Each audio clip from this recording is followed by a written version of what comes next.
Should updates be free? We're about to Kinda. talk about it. We're going to talk about it. There it is. It's me, Jonathan. And it's me, Sean.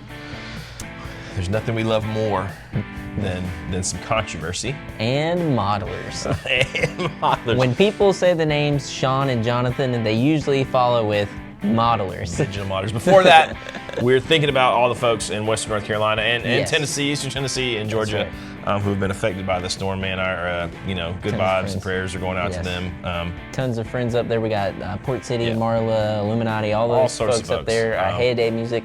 We hope all you guys are safe and that you're able to get back on your feet here soon. Yes, for sure. So anyways, if there's a way for you to help, do it. If we hear of anything or can be involved in anything, we'll let you know. But anyways, jumping back to petty guitar controversy. So there's Kemper. You guys probably are familiar with Don't Kemper. even say it. Don't even say it. Don't even say it. Sacrilege. Kemper's been around a long time though. I know. The little toaster lunchbox thing. Powered, non-powered. Nothing screams tone like that. Then they had floor modelers. The stage. So they're to blame. This is not a the not a intricacies of all the Kemper line, but eventually Yeah. they come out with their profile player, Yes. which is small. It's like the size of like maybe two normal size Like pedals. their HX Stomp. It's like an HX Stomp. It's got 3-foot switches, and the idea was like, if you don't need all the other stuff necessarily, you get this thing, and it was $700. Okay.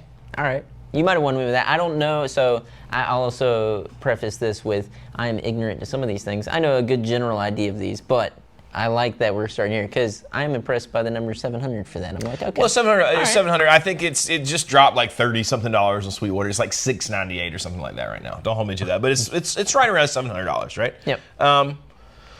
So here's the crux of it all, right? So all of these modelers, a lot of them, like Helix, for example, for years they've been out and they're putting out free updates, right? Yeah. New amps, new effects. Makes sense. They All update the firmware. Yeah, all my synths have firmware updates and new sounds that I can download to them, usually periodically, depending on the synth. I mean, or I think keyboard. that's pretty normal, right? Yeah. Tallnex has had some free updates since I've had it. Just mostly like bug fixes, I think. But there's all the free sounds you can get, and there's communities for all these things, right? Where people are profiling amps or making sounds, and you can buy them, and that's cool.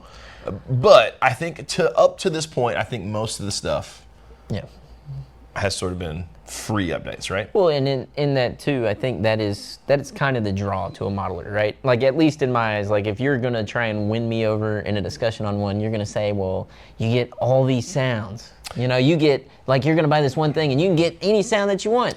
Well, theoretically. There's so many options now, right? There's the Quad Cortex stuff. They just came out with a new mini thing. We didn't make a video on that because that's not really our world. We don't have one. No one. Sometimes people send us that kind of stuff and we try it out. No one sent us one. Yep. So we didn't. And when I say people, I don't mean like the manufacturers. I mean like you guys, our friends who have gear problems like we do, and you send us this stuff to try because you're awesome. But anyways, so like we didn't touch on that. Yeah. But I thought this was interesting when I started seeing this stuff pop up because. Yeah. There's you can update your profile player now. Yep. I think there are 2 different levels. I think overall, if you want to update it to the most, it's $300. So now you're at $1,000. But now, from what and again, correct me if I'm wrong, you basically have like a little mini thing that does all the stuff your like Kemper does. Yes. You got all the effects. You got all the. It's not all the sounds, right? Because you can get different sounds for your Kemper, but. Yeah. Maybe it's how many you can load and all that kind of stuff. And different functionality on the pedal. Yes. So the question is that a big deal that they're charging you for that? Like, if you bought that piece of equipment and they figure out a way to make it do more things, is it wrong for them to charge you to have it now? Here's what kind of frustrates me with this just to begin, right? Like, if it's wrong or right kind of thing, right? It is the slow drain until we are all hooked up to the machine that is the subscription-based process, right? Where we're just slowly tapped in and they're dripping us every month. And they're like, you want to use your these Kemper? Tones?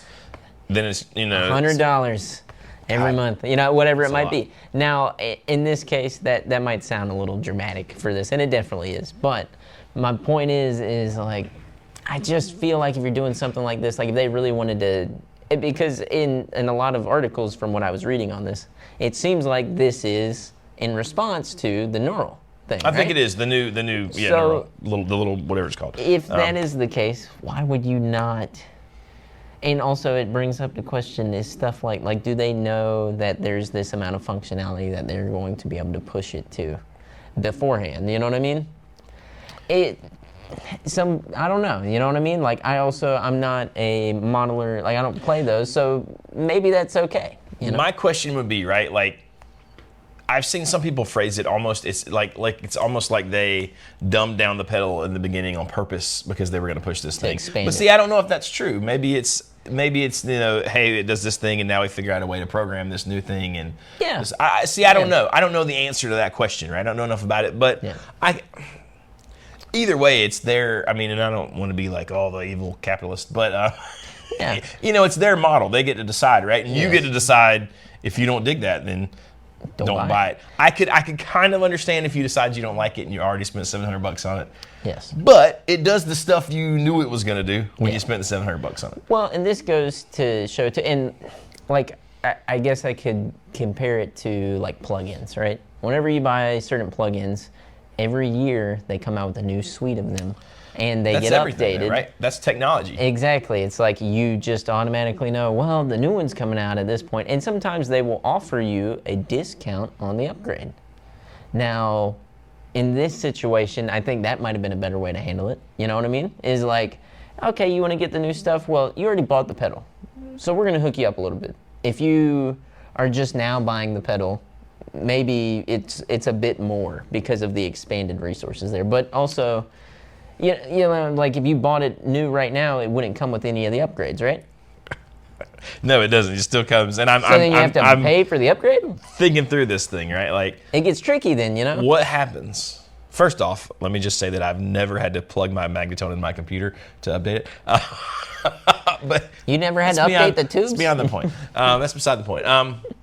What happens? Here's where I think people are going to be mad, right? Mm-hmm. What happens when these have been out a little while? Mm-hmm. And I don't know if that little while is 3 months or 6 months or a year or 2 years. At some point, they're going to unlock it and they're going to say, you know what, you buy it now. And because remember, and someone mentioned this in one of the comments. They said the H9 by Eventide. Yep. For a while, you could buy the core and like load stuff, and then you could buy like the Max one. You remember now, and then now it's just like, it's all Max. Here you go. So what happens when you're the dude who buys it? You spend the extra $300 to unlock it to level 2, and then the next day they're like, you know what? Free to everyone. Every profile player now comes with all of the functionality. Yes. Well, and I feel like everyone has been somewhere like that, right? Like you've done the thing where a great example. I remember whenever I was younger, my brother, we went to a NASCAR race, we went to the All-Star race, and he was going to buy a set of those noise-canceling headphones. And he's like 11, 12 years old. So he had like $40 or $50 to spend, right? He had a little allowance or whatever. He was like, I got to buy these headphones. Yep. So we walk up to the first booth, and he sees a set for $35, and he was like, I want those. He gets them. We start walking around, and then, oh, look, there's another booth. $20, $15. Same one. And right? his ass was burned, right? With that, though, my dad told him, you got to let it go at that point, right? I think we're in a culture where we've gotten to just letting it go so much that, I don't know, some stuff should, I guess the question is to those of you who own this and are in this predicament, do you feel like they should have to own up to some of these things? Or is it like, well, I wanted it right now anyways, so I'm okay with spending $300, even if in 6 months it's just the model? I mean, I feel like I'm odd out on this kind of thing because I'll buy these things for like certain scenarios and only ever use 1 or 2 sounds and functions. So I'd be fine saving some money and not getting all the extra junk because I'm probably not going to use it. I'm probably going to stick it at the end of the pedal board, plug pedals into it, and it's going to be like, oh, here's my little amp sound, and then I want to run my analog stuff with it, right? Yeah. Because you're a man. Well, I'm proud of you. But some people, they want to do every little deep dive function. Yeah. I also feel like we're in this crazy like golden era where like, you want a Tonex 1 for $179 and unlimited free things that people make on the internet. I mean, or you can buy these really affordable packs that like pros and like literally all they do is sit around and profile like amazing amps that you can buy for a few bucks. Yeah. we're a little spoiled by that, probably. I think we are too, and I think the issue with that, which goes back to this, how can you charge that much for an upgrade whenever a lot of this is out there at a more affordable price anyways? We'll see. What I think what'll happen is people won't buy it because of that competition, and then they'll say, oh, you know what, okay, it's $800 now and you get everything. Yeah. So if it was me, I'd be waiting on that. Yes. I will say this. Here's the only scenario I can think where maybe you really could be irritated and it'd be super 100% justified. Let's say that you bought this because you live in that Kemper like ecosphere, right? Mm-hmm. Kind of like Apple, you know? Yeah. Once you have a MacBook or whatever, and you have an iPad, you need an iPhone, right? Because they talk to each other. Yeah. So let's say, like, as I know people who share things between their like HX Stomp and their big Helix, and it depends on the gig where they take, right? Yeah. Let's say you bought the Kemper intending to do that, and you wanted to be able to use all your sounds and stuff, and you can't do it without the upgrade. Now that I can see, that would be a bone biter right there. I'd be like, really? I'd be like, and maybe there should be some kind of like thing that you sign up for when you're a Kemper owner. Like, hey, you already own the full size Kemper or the floor profiler, and you buy the profile player. Maybe. Yeah. I don't know what the answer to that is, but I could really see that being like frustrating. Yeah, it's almost more like program based. Like it's like, okay. No, because you want it because you want all your stuff to talk. You want to be able to, okay, here's my little tiny compact rig. But sometimes I take the big Kemper. Sometimes I take the floor profiler or I got a fly gig. I just need the small I don't know. One, yeah. I don't know what the answer to that is. I do know that the profile player seems like doesn't have a lot of the effects until you upgrade it. It's got some basic ones. Yeah. But it doesn't have, Yeah, I mean, full access. I'm also just not a fan of. I'm not a fan really of things like that, of certain subscription-based things. Like if you're talking about, I don't like the feel of that either. Yeah, like not for this stuff. Yeah, like entertainment purposes, sure. YouTube, Netflix, Amazon, anything like that. Okay, I can wrap my head around that and be like, the value is in the fact that instead of paying for this huge, cable TV package or whatever it is, satellite TV package, $15 a month and you watch whatever you want to watch. Exactly, and if I want AMC, then I just get AMC or whatever, right? So you don't want it for 3 months, you cancel it. That's right. With pedals though and things like this, there was a time where you would buy a physical product and it was set. Like and it was yours. You buy a tube screamer. If you want to trade it, you can trade it. No one knocks on your door and says, I'm going to need $15 more for that tube screamer this month. I'm taking it. Yes, it's like, what? Now... I mean, that probably happens in some places. I mean, maybe that would be Hey, kid, wild. give me your tube screamer. You got two options at that point. The effects mafia. And I think some of this, really, and this is probably my last thought on it, is that when you get into that weird world where it's all... half gear, but it's half electronics and like consumer electronics kind of vibe. I think that's what goes along with it. Well, and I think that is a tide that is slowly coming. I think we will see the day where these companies say, you can buy the floor model of our thing for $800, and then for $20 a month, you can get this amp sound and that all amp our sound. newest stuff. Yes, or our library, which we auto update, but things get taken away.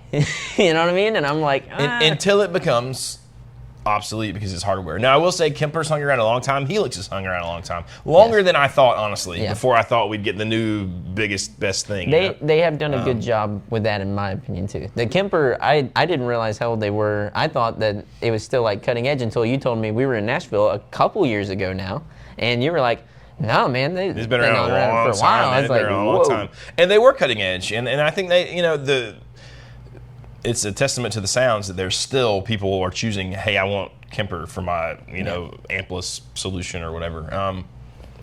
But some of that stuff has been around because they keep putting out updates. And I mean, I know people worry about the UA stuff. Hey, it's app based. What about when they stop doing the app and you can't? You know what I mean? Like what happens? Well, we're on the roller coaster to finding out.